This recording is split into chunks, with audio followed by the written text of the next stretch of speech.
going on, trading card game players? Figs here with Figs Forum, bringing you guys my Branded Despia deck, as well as a discussion on how I've been playing the deck. So I wanted to go ahead and showcase for you guys and give you guys my formula and my take on Branded Despia. I still think it is the best variant of Branded to be playing right now in the format. I know we got new support with like the Chimera Fusion, all of those cards, but unfortunately, I did try it for a little while. I wasn't a fan. The Chimera engine really just primarily is good if Guardian Chimera is good against the opposing deck. The resources are very good and easy to loop, but unfortunately with Droll being so prominent in the format, it is very hard for you to be able to play the deck successfully without having to rely on cards like Crossout. I know Branded Despia obviously relies on that card as well for dealing with Ash Blossom, but with the build that I'm playing today, or that I have been playing, I do basically just have different ways of being able to play around Ash. A Droll. There's actually a lot of very unique ways of being able to play the deck. And since I obviously tailor this deck completely to my playstyle, it is very different, obviously, than, as always, very different than how other people play it. So I do want to go through and discuss actually a lot of my card choices, as well as share with you guys the list that I played at a most recent regional. I unfortunately went X3-1.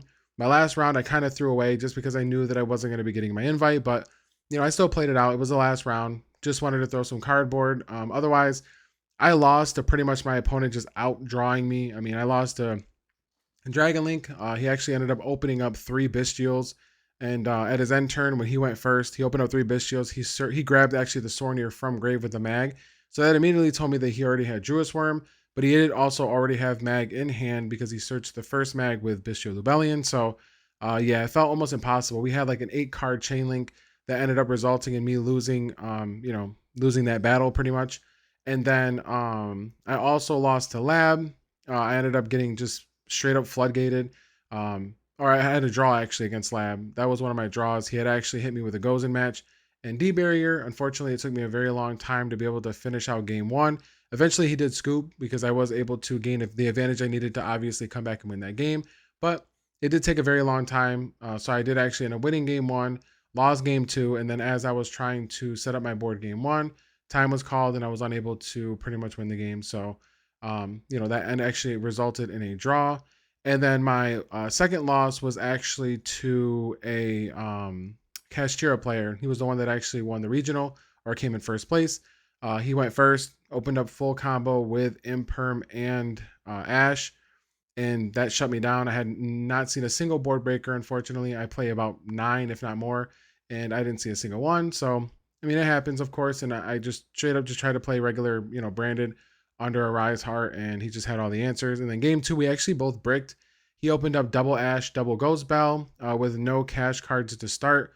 I opened up all of the one-ofs, the Fusion Trap, as well as Maximus and some other cards. Spoiler alert, but yeah, it was pretty bad. And then unfortunately, I wasn't able to play. By the time I actually seen a card that I could start playing with, he actually ended up having obviously the hand traps already, drew the Fenrir, and just pretty much annihilated me. So yeah, I mean, my losses were pretty unfortunate. Like I said, things that are just out of my control. But I think this deck is actually very optimal. I do want to discuss it because I do think it is actually one of the strongest ways to play the deck, as well as the way that I am playing it. Of course, it suits my play style. I do enjoy putting myself in positions where my opponent has to outplay me, or at least be able to try to play through and maneuver my board.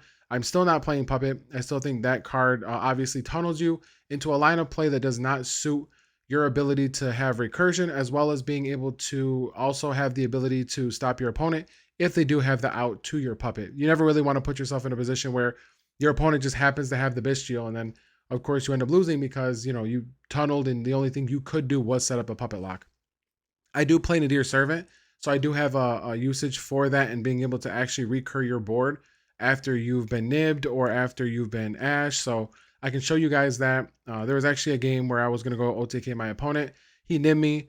I summoned Quaterus, and then I ended up actually just killing the nib. Main phase 2, Nadir Servant under Droll, because I sent Maximus off of Branded Fusion and was able to play from there. So it's very interesting. Like I said, I can definitely show you guys some of the little niche combos. I'm not going to do it like anything, any heavy combo things. Just as I'm showing you guys certain cards, I can explain my reasoning for certain things and then go ahead and showcase for you guys what I believe are some of the best options, in my opinion, for the deck. So this is, of course, my formula, my take on the deck. Definitely feel free, as always, jump in the comment section below. Let me know what you guys think. Let me know what changes you would make. I do enjoy this deck, and I actually think it is probably one of the best ways to play the deck currently, because it is very unique, and also it works very well in being able to play around pretty much every deck in the format. The only thing you pretty much lose to are floodgates, but I mean every deck loses to floodgates, so that's obviously a thing. It's Yu-Gi-Oh! But let's go ahead and get into the deck so that I can discuss some things for you guys. All right, so let's go ahead and get into it. I want to go ahead and again go over the deck list, show you guys exactly what it is that I prefer to play in regards to the certain cards, certain lines, and discuss it a little bit so that way you guys can get an understanding of why I make my choices. So we'll go ahead and start with the 3 Fallen Alabaz. I feel like that's actually pretty standard. There's no reason to play less. The card actually is very good at breaking boards. It's very good at doing what it needs to do on its own card text. But also, he is Fallen of Alabaz. We want to have as many copies as possible. I actually send this card to the graveyard a lot, especially off of Quem, just because of the fact that I am playing Branded in white. I'm also playing Nadir Servant. So being able to actually send this off of Quem, if your Branded Fusion gets Ash, then it allows you to be able to do so much more.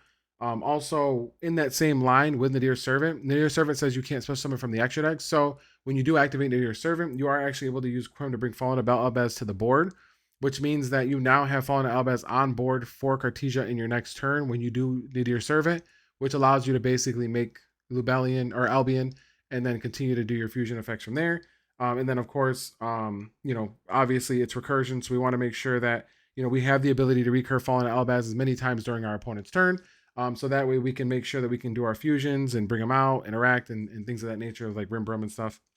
2 Cartesia. I normally play 3, but I wanted to play 2 because I didn't want to see too many Cartesia. We obviously do have access to a lot of normal summons, so sometimes that can be a bit of an issue. Cartesia can be special, but of course, if we don't have Fallen Alabaz engraved, then it does have to be a normal summon, unfortunately. But I think 2 was fine. I also played 2 Quem. I think actually 2 Quem is perfect. I think playing anything less, honestly, in my opinion, isn't worth it because of the fact that this card actually just does everything for you.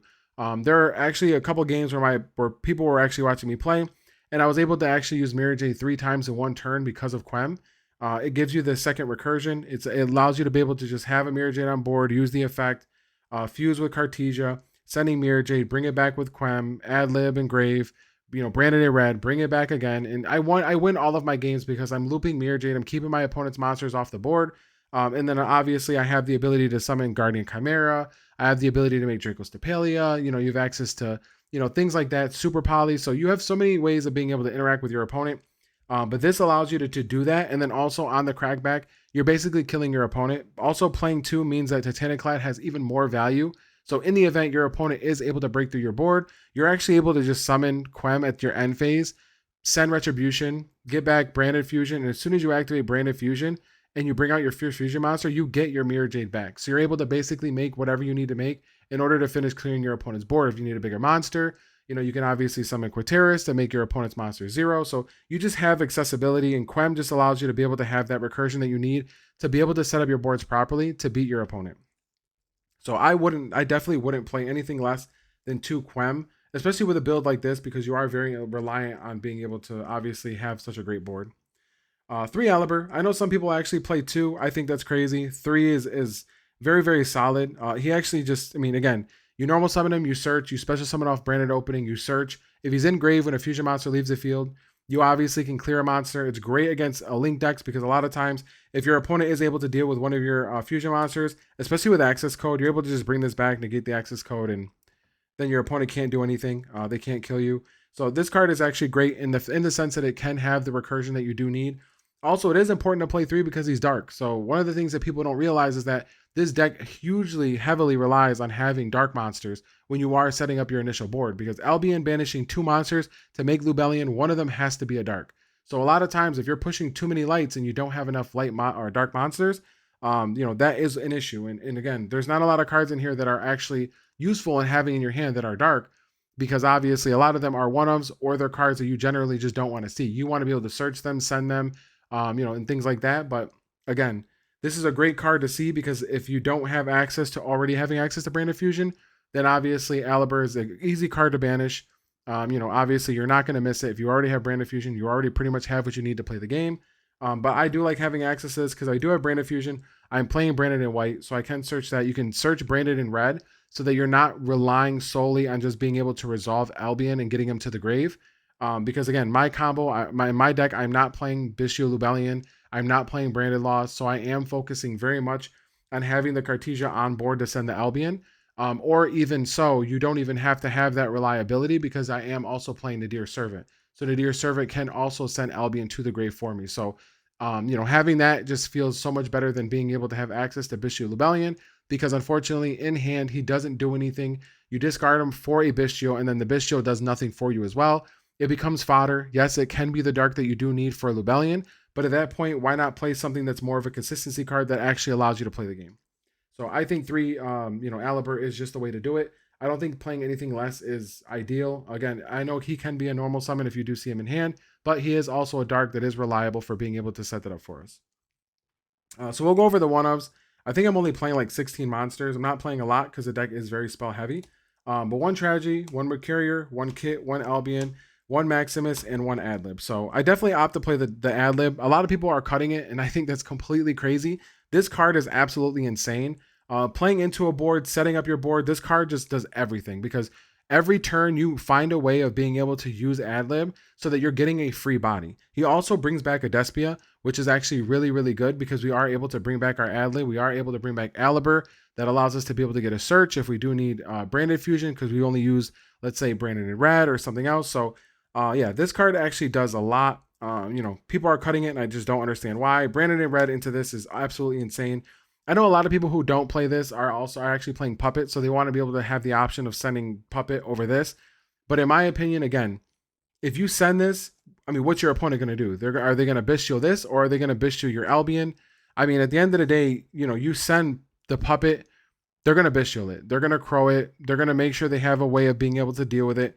But at least when you send this, if you are going to end up getting hit on your Branded in Red, at least you already have a pre-established board that you're looking at that doesn't just consist of Sanctifier. I'm actually not even playing Sanctifier because I don't have any need for being able to recur monsters to the field.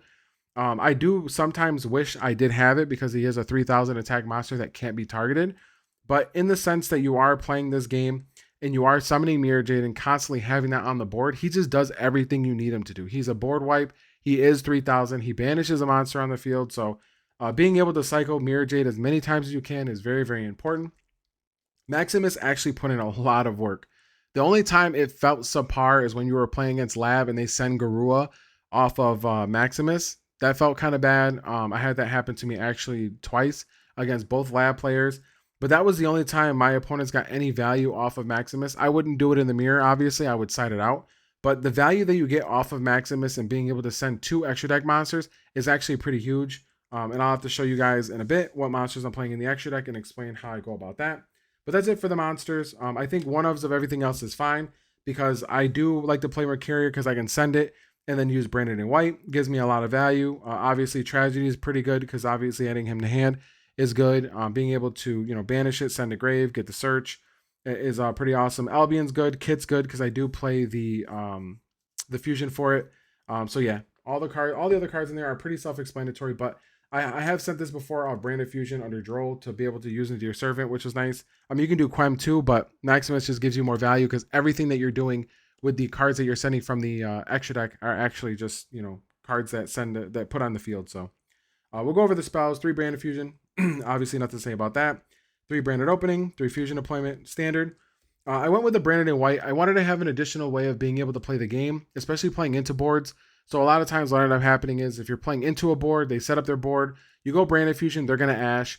That gives you access to obviously using Thrust. So Thrust can get you Branded in White so that you can keep playing and at least be able to set up a fusion. So summon Quem, have Fallen Albaz, Branded in White, set something up. So you want to put yourself in a position of having more options. I know a lot of times, depending on the situation, getting Ash and then that being your only way of being able to play the game after the fact feels pretty bad. Also, Branded in White allows you to summon Guardian Chimera, which actually came up a couple times because you're able to pretty much like set up your board and then, playing into a board, set up your board, Branded Fusion, you have Albion on board, he's a dragon. So you just go ahead and Branded in White and then make Guardian Chimera with monsters in your hand because it doesn't require a Fallen Albaz, it just requires that you use a dragon monster. But if you do use Fallen Albaz, you can use them as material from the grave, kind of like a Miracle Fusion. So I actually see a lot more value in this than I did before just because of the Guardian Chimera play.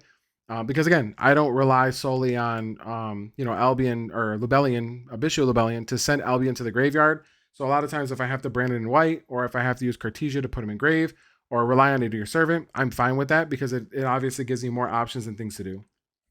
Three Nadir Servant. This card actually, I wasn't playing it before. I considered it before, but I just never really got into it. This card actually did way more than it needed to. So Nadir Servant, you activate it. You basically send Garua. You get a draw. You get access to Maximus. You summon Maximus, banishing Garua, and then I usually send Titanic Clad and Lulu. Lulu Raidsoth, whatever its name is, and then you pretty much get Quem and Cartesia to field. Quem will go ahead and actually send you Fallen of Albaz, and that in its situation in itself is everything, because then you're able to, on your opponent's turn, activate Cartesia, fuse with the Maximus, make Grangnoil, send Adlib, and then of course, if you didn't have already access to Albion, instead of sending Garua, you can send Albion if you've already have a fusion monster in grave. So in that situation, if you weren't able to get access to anything but Branded Fusion, you have a way of doing that.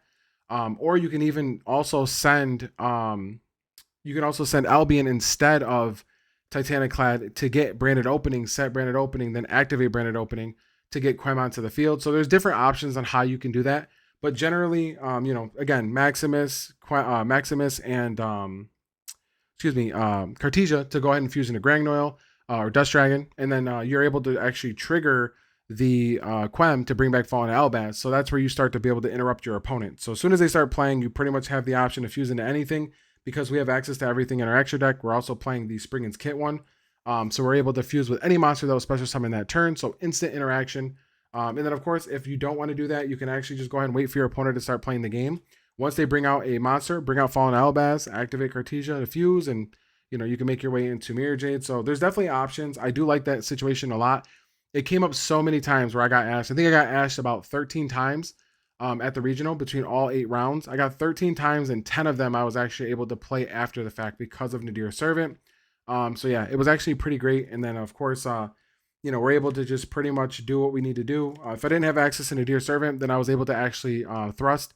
Not all 10 times that I did Nadir Servant. I wasn't always opening Branded Fusion and Nadir Servant, but I was able to get to the trap card and actually activate Branded Fusion during my opponent's turn. So that was pretty cool. But yeah, within those 10 times, I was able to play after the fact is what I'm saying. But yeah, this card actually put in way too much work. And one of the times, like I said, my opponent, I think I summoned Aliber, searched, he drolled me, and then Branded Fusion, he didn't have the Ash. I sent Maximus and Fallen of Albaz. Started playing the game.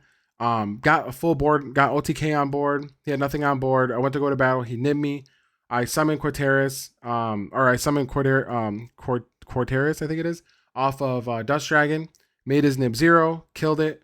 Went main phase 2, Nadir Servant, picked this up out of grave, and then just set my board back up. So next turn, I had Quarteris, Quem, Cartesia, the token, and then in grave, I had Mirror Jade. So like, as soon as I activate the effective fuse, I get back Mirror Jade off of my Quem, and I'm golden. So yeah, it's pretty nuts. This card actually put in a lot more work than I thought it would, and I think it's definitely worth playing, especially over Crossout, because Crossout, you're forced to have to play Ash, Imperm, and other things, where in this deck, you're literally just playing Maximus, and it already synergizes with the deck as you start playing.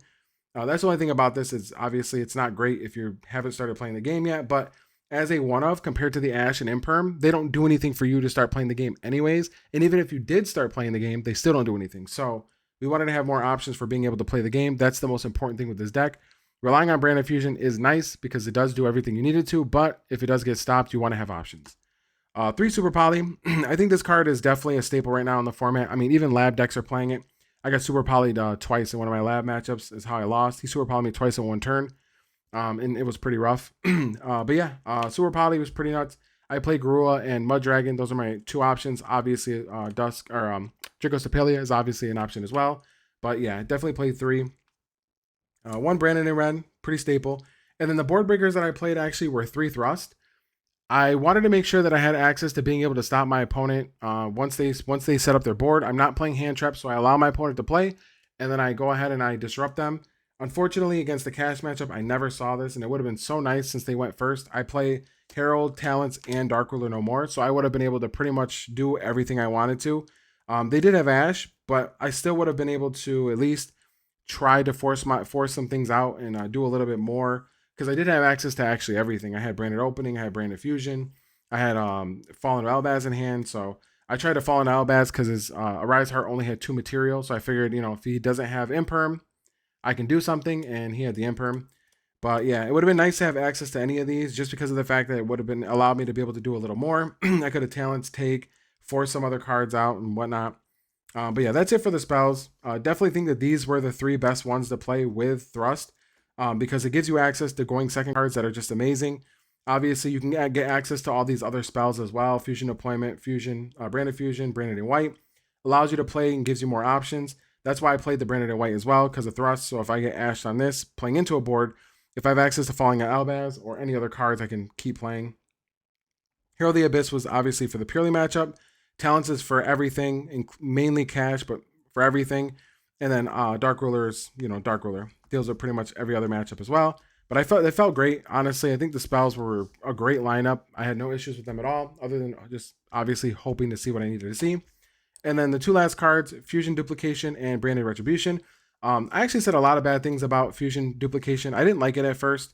Again, without Thrust, it's a bad card in my opinion. You never want to play this without Thrust. But with Thrust, this card put in so much work. I think I did this at least 4 times during the regional, and every single time I won because of it, except the time that I got nibbed during my opponent's turn.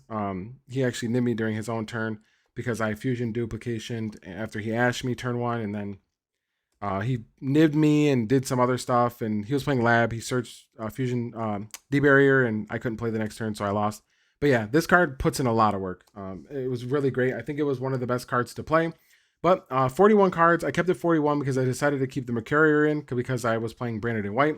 I don't like Gold Sark. I don't like Foolish because they play too hard into draw. The issue with those is that they're not direct searches for Branded Fusion because they search monsters that you generally don't, that obviously don't get you to where you need to. So if you do get drolled on those, you're not able to summon your Aliber, get your search. That's why I think it's very important that if you're going to play your cards, things like this at 3 Aliber means that you're not having to mitigate, having to go a different direction in order for you to be able to see certain cards. So I think this is very solid. I think board breakers are the way to go. Hand traps are not the way to go with this deck.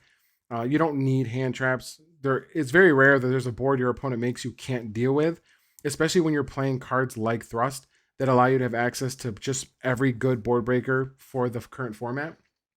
But main deck was solid. I actually wouldn't change anything in the main board. Side and extra are probably the only things I may consider changes. But as you can see, I'm not playing Dark Magician because I'm not playing Dragoon. So that is one big difference from my previous list as well, because I just felt like Dragoon just wasn't that solid right now in the format. But yeah, let's go over the extra deck. 2 Mirror Jade, 2 Albion, 1 Lubellion, 1 Ribram. I feel like that's very standard. No reason to play anything different than that, to be honest.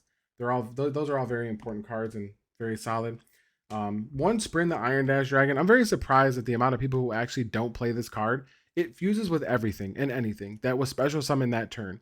So it allows you to play around cards like Contact C or any of the C cards. It allows you to also be able to summon anything off of your opponent's board with Fallen Albaz. So you're able to interact with them in any which way possible, which is actually pretty nuts.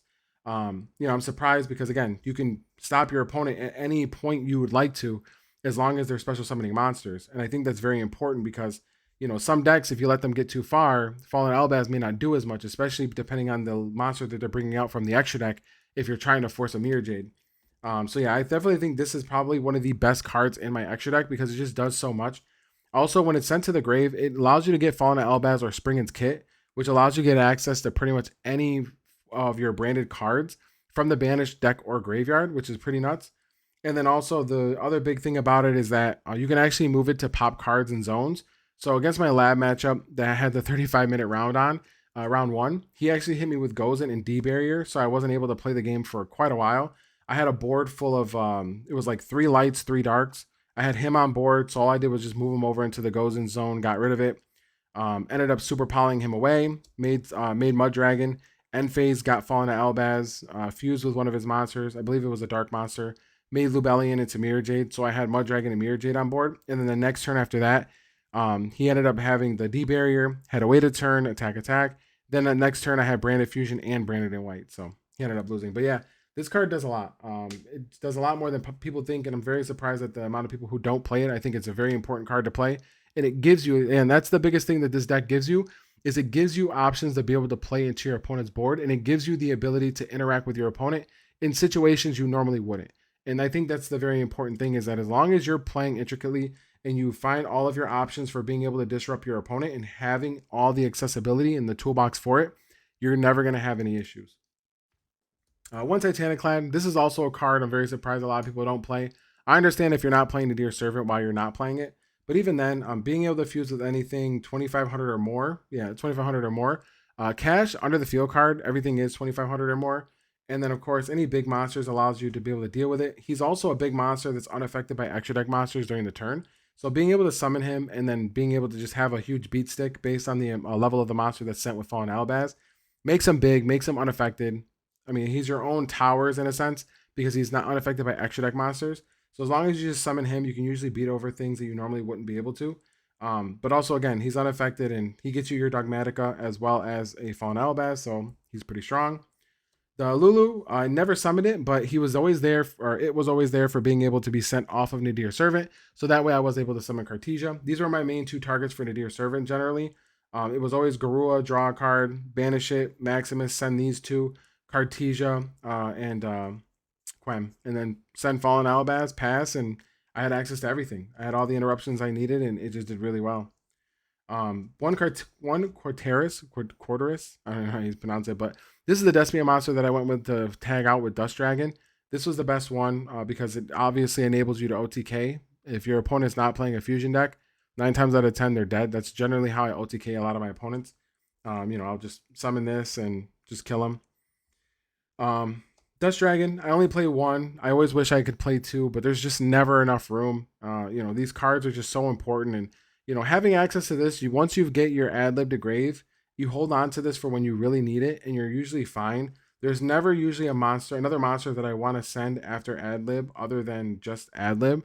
But if I'm in a predicament where I do need to draw, sometimes if I already have access to ad lib, I'll go ahead and send a card for a draw for Garua or Albion, depending on whatever you need. But he's a very strong card. One Guardian Chimera, obviously that's standard. And these are like my super poly targets. I mean, he's not really a super poly target, but he can be. Jago Sepelia is strong, and then these two are my two super poly targets. So this extra deck is, again, very tight, a lot of one-ofs, but we have access to everything that we need to play the game accordingly. And it gives us the maximum amount of best interactions that we could possibly have to be able to disrupt our opponents. So I definitely wouldn't change much in this. Again, I did miss Dragoon once, but other than that, I mean, this was actually very, very fine. I didn't miss anything else. It was great. So the side deck, obviously the side deck is probably one of the biggest things that you can change according to the meta and stuff like that. But I felt like these cards are really strong. Evenly, obviously, is very good against trap decks. So I wanted to have access to Evenly against the lab matchup so that I can try to disrupt them as much as possible. It's also very good against the normal decks that don't set up Omnis. This is really good against as well. Harpies, same thing, just dealing with back row. The 1D barrier. The 1D barrier is actually can be for going first. For thrust, but I mainly set it with 3 crossout because I wanted to be able to have access to being able to play the game. I guess the most important thing. I mean, I generally only struggle with floodgates, and this was the primary floodgate that I struggled with. So most game 2s, when I went going second, I just sided in crossout and, just wanted to have the ability to play the game at least for a single turn. So that was the idea behind playing the crossout with the D barrier. But you could also put it in going first if it's very strong against the matchup and just go ahead and search it off of thrust. 2 Cosmic, obviously very self-explanatory. You want to have access to being able to deal with back row, especially in the quickest way possible. 2 Droll, because obviously it's Droll. It stops your opponent from being able to search. And then I played 4 Bestials. So I wanted to make sure that I had these cards for the D-Link as well as the Bestial matchup, or mirror match, the branded matchup, because it can be a grind. So I went with the 3 Magna Hut and 1 Sornier, because obviously Sornier just does a lot. Drill Swarm doesn't really do much for us, but Sornier allows us to send cards, which is very important. But I definitely think the Bestials were very, very good. They're good against other matchups as well, a lot of rogue matchups, but we definitely, the side deck felt really good. Obviously, there are changes that we can make here. I could probably cut these. I sided them in, but they really weren't impactful. I mean, even against floodgates, this is nice to have, but there's not a lot of floodgates you actually do struggle with. Like, you're not really affected by Tikaboo. Goes in Match doesn't really hurt you very much. Skill drain doesn't really hurt you very much because a lot of times you go and activate an ability and just chain super poly, get your guy off the board. That was like one of the main things I would normally do. Plus, your guys are pretty big. Miraj's 3000. He activates Engrave, so you generally don't have to worry about that. Another way of being able to dodge is Branded in Red. That also allows you to be able to resolve abilities. So yeah, I mean, you have a couple different ways of being able to dodge, skill drain and resolve stuff that you need to. But generally, again, floodgates don't really hurt this deck outside of Dimensional Barrier and Ash Blossom. So as long as we have answer to those, we really didn't care. And Ash wasn't really the primary problem. It was D Barrier. I think the card just inherently just hurts really bad. And since it's a strong card right now in the format, I wanted to respect it and play Crossout. But I definitely think the only one that I didn't really care for was Cosmic. I think that probably could have been something different, maybe change some of the ratios in here, but everything else was pretty clean. So yeah, this is my take, or obviously my formula on Branded Despia. I definitely think it is much better than the current builds that we're playing for with the Chimera stuff. I think this deck is way stronger. Chimera again is only really solid in what we're trying to do for being able to deal with with being able to set up a board and having access to guarding Chimera and out resourcing our opponent, but. Generally, yeah. I honestly, the deck felt really good. I didn't miss anything like Branded in High Spirits. I don't think it's very good because of Droll. Again, you're able to even play Nadir Servant under Droll as long as you see the right cards, and being able to have access to that, I think is really good. Thrust was great. Honestly, Thrust overperformed actually. Being able to just search any spell, any trap, even ones that you can set were just very strong. I didn't miss Puppet. Definitely think it wasn't necessary. I missed Yugioh once, but again, I think that it's only format dependent. I don't think it's really something that you necessarily have to have access to. Plus, I didn't miss drawing Dark Magician. I hate drawing Dark Magician because a lot of times he was just a dark that ended up getting banished off Albion. Again, no Gold Sark, no Foolish because Droll. I mean, maybe if Droll was gone, I'd consider doing it just as a consistency card, but unfortunately, it's just not worth it. Crossout, I wouldn't do in the main because again, Nadir Servant is just far stronger. I'm okay with my opponent ashing me if it means that I can resolve Nadir Servant and use Thrust to get access to Branded Fusion. You're just going to lose anyways on your turn. So that's fine with me. Sanctifier, I did not miss. Albion a Sanctifier. Again, he's nice to have it untargetable. That's 3,000, but Miraj does the same thing. And having the recursion you didn't really care for. And again, since we're not doing any recursion from the graveyard like Puppet, just wasn't really necessary to have. So I definitely think that that was fine. But yeah, I mean, this is my take and my opinion on the deck. I've been having great success with it, especially in the past. I mean, this regional, it was unfortunate. I mean, I definitely think that this build is really great. I hope you guys can take the information that I provided and be able to make adjustments to your own build. Again, jump in the comment section below. Let me know what you guys think. Voice your opinions. Let me know if you guys think that there's anything in particular in terms of any of the ideas that I come up with that could be changed, or if you guys want to go ahead and go back and forth. I'm always down to go back and forth and discuss changes and things like that. So yeah, definitely feel free to interact, but definitely hope you guys appreciate the video. I know it was a little lengthy, so we'll go ahead and end it here, but definitely feel free to like, subscribe, share. Definitely hope you guys take this information. Definitely go ahead and make some adjustments to your own list, your formula. Let me know what you guys think, and peace out.